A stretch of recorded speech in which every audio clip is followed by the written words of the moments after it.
আমাদের নরসিংদী জেলার শিবপুর উপজেলার খড়িয়া গ্রাম এখন মিনি পর্যটন স্পট হিসেবে পরিচিতি পেয়েছে। গত 2 দিন যাবত জ্বর ঠান্ডার কারণে বয়সের অবস্থা একদম গেছে। আমরা যারা কন্টেন্ট তৈরি করি তাদের জন্য অসুস্থতা, বয়সের সমস্যা এগুলাকে সব এক সাইডে রেখে কাজ করতে হবে, কারণ একদিন ভিডিও আপলোড না দিলে পেজের অবস্থা একদম ডাউন হয়ে যায়। নরসিংদী সদর থেকে আমি চলে আসছিলাম শিবপুর খড়িয়া গ্রামে। নরসিংদী সদর থেকে আমি প্রথমেই চলে আসি শিবপুর কলেজ গেটে আসার কারণ হচ্ছে আমার প্রথম উদ্দেশ্য ছিল শিবপুর সরকারি শহীদ আজাদ কলেজের একটা ভিডিও নিব, তারপর এই গ্রামটায় আসবো।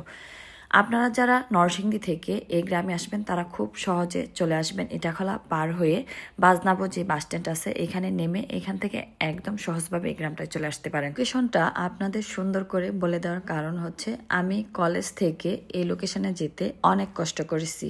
আমি যে রিক্সাওয়ালা মামাকে নিয়েছিলাম, মামা প্রথমে আমাকে রিক্সায় ওঠায় যে চিনে এটা বলে, এরপর মামা আমাকে অনেক জায়গা ঘুরিয়ে চিনে না অনেকজনকে জিজ্ঞেস করে লাস্ট এখানে পৌঁছে দেয়। তবে বর্তমানে এখানে শুধু আপনি ছবি তোলা কিংবা ভিডিওর জন্য যেতে পারেন। এখানে কিন্তু খাওয়া দাওয়ার কোনো ব্যবস্থা নেই।